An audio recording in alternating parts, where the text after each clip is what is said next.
사랑과 마음 상담센터에서 보내드리는 새벽 프로그램 이른 아침 햇살 받기 시간입니다. 말씀을 통해 내면의 힘을 얻는 마음 치료를 경험하는 시간이 되시길 바랍니다.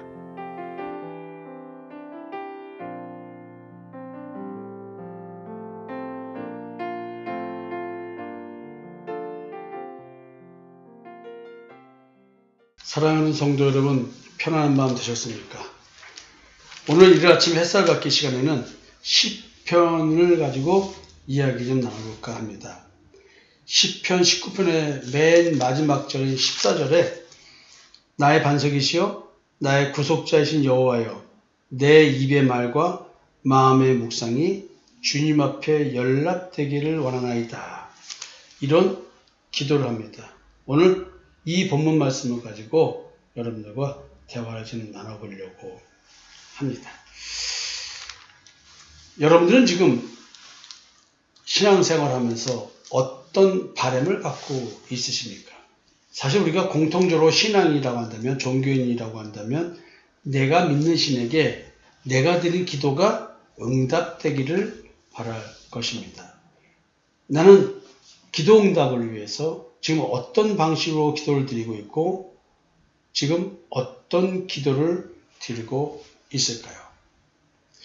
오늘 이 본문 구조는 굉장히 유명한 성경 구절이죠. 그래서 복음성가도 있죠. 나의 입술의 모든 말과 나의 마음의 묵상이 주께 연락되기를 원하네. 다 아실 겁니다. 다윗이 이 고백을 주님께 드릴 때 신앙 상태는 어떤 상태일까요? 한번 본문을 보겠습니다. 하늘이 하나님의 영광을 선포하고 궁창이 그의 손으로 하신 일을 나타낸도다. 지금 창조에 대한 얘기를 하고 있네요. 그리고 날은 날에게 말하고 밤은 밤에게 지식을 전하니 언어도 없고 말씀도 없으며 들리는 소리도 없으나 그의 소리가 온 땅에 통하고 그의 말씀이 세상 끝까지 이르도다. 하나님이 해를 위하여 하늘에 장막을 베푸셨도다. 해는 그의 신방에서 나오는 신랑과 같고 그의 길을 달리기 기뻐하는 장사 같아서 하늘 이 끝에서 나와서 하늘 저 끝까지 운행하며 그의 열기에서 피할 자가 없도다. 지금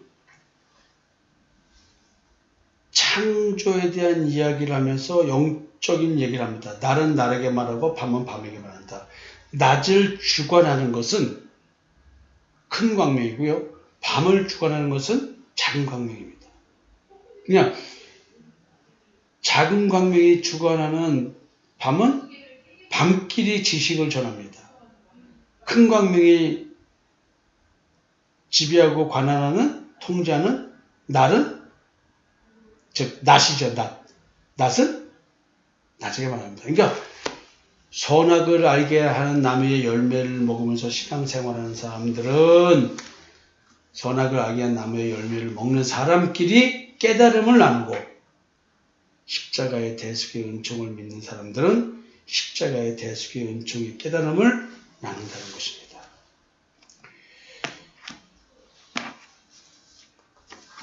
여호와의 율법은 완전하여 영혼을 소성시키며 여호와의 증거는 확실하여 우둔한 자를 지혜롭게 하며 여호와의 교훈은 정직하여 마음을 기쁘게 하고 여호와의 계명은 순결하여 눈을 밝게 하시도다.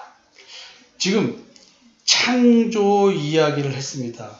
결국 창조 이야기를 한다는 얘기는 겉을 지으신 이가 속도 지으시지 않았느냐. 결국 우리는 새로운 피조물이라는 단어를 바울의 고백 속에서 발견하게 됩니다. 이 새로운 피조물은 옛사람을 죽여버리는 것이죠. 십자가에 못 박아 죽이는 것이죠. 정과 욕심을 십자가에 못 박아 죽이는 것이죠. 이 사건은 뭐냐면 실제 육신이 그런 것이 아니라 주님과 함께 십자가에 죽었다가 다시 부활하는 겁니다. 주님은 육신으로 걸쳐서 모본을 보여주셨지만 실제 우리는 그 예수 그리스도의 죽음에 나의 영적인 상태에 대한 얘기를 하는 것입니다. 잘못된 영적인 존재는 죽이고 새로운 생명을 가진 영적인 존재로서의 삶, 그 얘기를 하고 있는 것이겠죠. 그러니까 이제 이 창조 이야기를 하면서 하나님의 말씀을 얘기합니다. 여호와의 율법. 이 율법은 믿음이 올 때까지 우리를 가둬두기 위한 것이죠. 그 말은 뭐냐면 내가 율법적 신앙생활을 하다가 내게 믿음이 왔을 때 우리는 율법에서 벗어나게 되는 것입니다. 그래서 율법은 뭐냐면 믿음을 의미하는 거예요. 율법의 완성은 예수 그리스도를 믿는 믿음입니다. 따라서 여호와의 율법, 그 율법은 그리스도에 대한 얘기인데 예수 그리스도를 믿는 믿음은 나를 완전하게 한다는 것이죠. 내 영혼을 소성시킨다는 것이죠.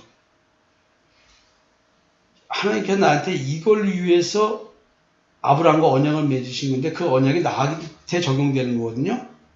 그래서 이 여호와의 증거를 확실하게 우둔한 자를 지럽게 한다는 말은 율법을 행위적으로 착각하고 있는 신앙, 즉 완벽주의적인 율법에 나와 있는 조문, 이거를 준수하는 걸 가지고 우리는 영혼을 소생한다고 생각하는 것이 아니라 이것이 의미하는 바는 예수 그리스도의 십자가의 대속의 은총을 믿는 믿음을 얘기하기 때문에 그것이 나를 온전한 사람을 만들고 영혼을 소생시킨다는 것이죠. 이 증거가 확실하다. 왜?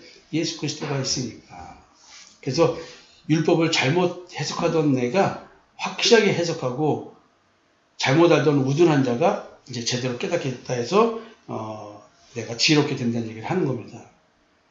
그래서 이제 제대로 깨달으니까 내 마음이 깊은 거예요. 내가 올바른 행위를 해서 내 마음이 깊은 것이 아니고 내 양심대로 행했기 때문에 마음이 깊은 것이 아니라 이 기쁨은 하나님이 주시는 기쁨이어야 된다는 것이죠. 예수 그리스도의 계시를 깨닫는 데서 오는 기쁨인 것입니다. 여호와의 계명을 순고하여 눈을 밝게 한다는 얘기는 지혜와 계시의 영을 받으면 우리는 하나님에 대해서 알게 되고 그리고 하나님께서 내게 마음의 눈을 밝혀주십니다. 내 영적 정체성을 볼 수 있게 해주신다는 것이죠. 여호와를 경외하는 도는 정결하여 영원까지 이르고 여호와의 법도 진실하여 다 의로우니 금 곧 많은 순금보다 더 사모할 것이며 꿀과 송이꿀보다 더 달도다. 또 주의 종이 이것으로 경고를 받고 이것을 지킴으로 상급이다. 그러니까 예수 그리스도의 십자가의 대속의 은총을 깨닫는 것, 이 깨달음이 이 땅의 그 어떤 가치보다도 비교할 것이 없는 그런 가치를 가졌기 때문에 이것을 더 사모하게 되는 거예요. 이 깨달음이 진짜 꿀송이보다 더 달다는 얘기죠. 주가 우리에게 이걸 깨닫게 하죠. 주의 종이 이것을 경고를 받고 이것으로 경고를 받고 이것을 지킴으로 살핍니다. 이렇게 하나님의 말씀으로 이렇게 믿는 거다 저렇게 믿는 거다라는 것을 깨달음을 일깨움을 받고 그래서 그 깨달음대로 살아가니 하나님께서 나에게 진짜 구원의 상을 베푸신다는 고백을 하면서 이런 얘기를 합니다. 자기 허물을 능히 깨달을 자가 누구려. 야, 이거는 율법적 행위에 대한 것은 조문이 있으니까 그렇다고 친다 할지라도 실제로는 이것이 허물이 그런 허물이 아니거든요. 나를 숨은 허물에서 벗어나게 했어요. 이 숨은 잘못, 숨은 허물, hidden fault. 나도 모르게 숨어있는 허물 이게 뭘까요? 이거는 늘 여러분에게 말씀드리지만 지성소에 있는 영성, 자기 영성, 즉 지성소의 피가 짐승의 피냐 사람의 피냐 이거를 깨닫지 못하면 이걸 알 수가 없는 거예요. 이거 진짜 깊은 심층 심리에 숨어 있는 거거든요. 양심의 문제, 마음과 양심. 이 양심이 선한 양심이라고 가장하게 만든 그 악한 양심. 자기 의를 생산하게 만들어서 자기의 악함을 가리는 영적인 미혹. 이런 데서 벗어날 수 있게 해주는 것. 우리는 내가 죄인임을 깨달을 수가 없습니다. 그래서 본질상. 우리 행위를 가지고 하지 영적 정체성을 가지고 죄인임을 깨달을 수가 없습니다. 또 주의 종에게 고의로 죄를 짓지 말게 하사 그 죄가 나를 주장하지 못하게 하소서. 그리하면 내가 정직하여 큰 죄가에서 벗어나겠나이다. 지금 자범죄에 대한 얘기를 해요. 고의로 죄를 짓지 않게 하는 것. 뭐 자범죄, 고범죄 뭐 이런 얘기 하잖아요. 이게 원래 내가 태어나면서 갖고 있는 죄는 선악을 알게 한 나무의 열매를 먹어서 자기의 의를 생산하고 있는 겁니다. 내 양심에 따라서. 사실 이게 원죄거든요. 근데 이것은 다 뭐냐면 행위를 가고 판단하게 되어 있습니다. 왜냐하면 우리는 행위의 눈이 밝아졌기 때문에 선악을 알게 하는 나무의 열매를 먹어서 어떤 행위를 보면 선이야, 악이야, 저건 아니야, 이게 맞아. 이런 생각을 본질적으로 하게 되어 있다는 것이죠. 근데 오늘 본문 14절의 말씀입니다. 이런 행위 가지고 내가 하나님께 제물을 드려서 연락하기를 바라는 게 아니거든요. 내가 연락하기를 바라는 것은 하나님께 연락해 주길 바라는 것은 내 입의 말과 마음의 묵상입니다. 그러니까 내 치료된 마음에서 신앙을 고백하는 것. 그래서 나는 내 마음속에서는 오직 그리스도만 바라보고 있는 이것, 이 상태에서 나오는 말, 이 상태에서 생각하는 말, 이런 거. 여러분, 진짜 우리가 하나님 앞에 제물로 드려서 하나님이 받아주시기를 바라는 것, 연락되기가 바라는 것, 원하는 것, 그것은 내 입술의 말과 내 마음의 묵상, 내 행위가 아닌 겁니다.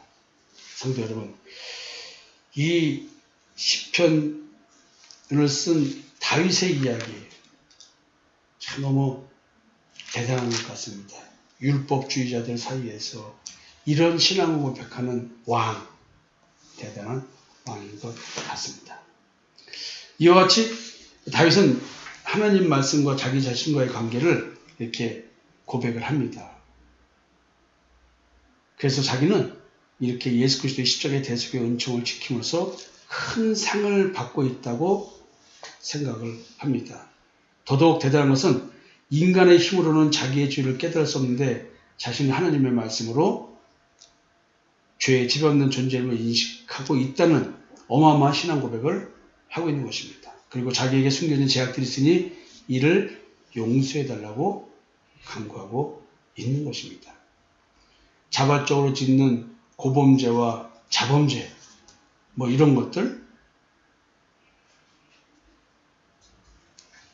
이런 죄들이 자기를 주장하지 못하도록 죄의 지배에서 해방되게 되달라고 이런 고백을 하고 있습니다. 그러면서 내가 비난받을 거리가 없게 해달라는 양심의 학대를 받지 않도록 해달라는 거겠죠? 여러분, 다윗은 지금 자기 죄로 말미암아 고통받고 있고 이를 용서해달라는 기도를 이렇게 표현하고 있습니다. 다윗이 정말로 절규하며 기도하는 그런 바람이 뭐냐고요? 절규하며 기도하는 자는 항상 마음속에 죄의 용서를 갈망하며 입을 벌렸다며 마음속에 짓누르고 있는 죄책감과 뭔지 모를 불안과 분노, 무언가 나의 기쁨과 만족을 앗아가버리는 그런 늘 시달리고 있는 자기 마음 상태, 쉼을 얻지 못하는 마음을 보게 됩니다. 그래서 이런 것들로부터 벗어나게 해달라고 정말로 기도하는 자들은 이런 기도를 하게 되는 것입니다.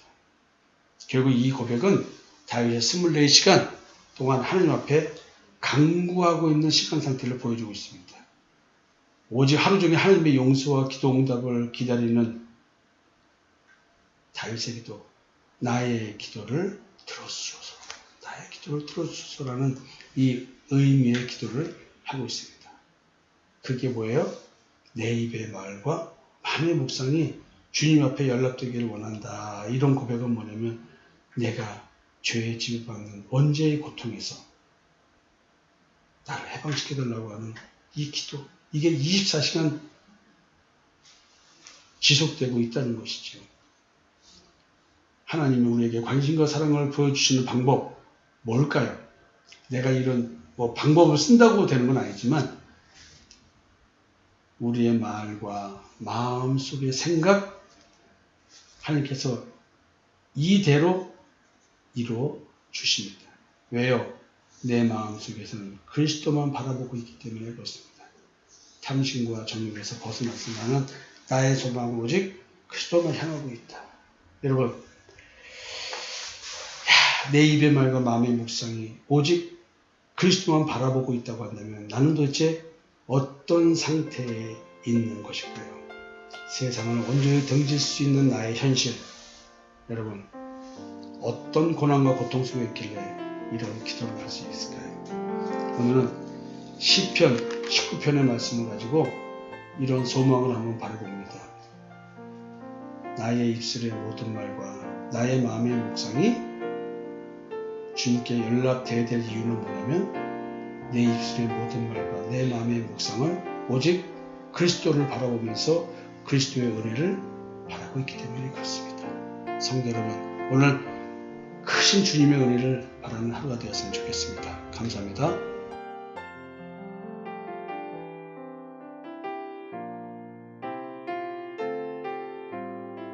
지금까지 사랑과 마음 상담센터에서 보내드리는 새벽 프로그램 이른 아침 햇살 받기 시간이었습니다. 오늘 하루 삶 속에서도 대속의 은총으로 말미암아 주어지는 믿음의 삶을 사는 여러분이 되시기를 기도합니다.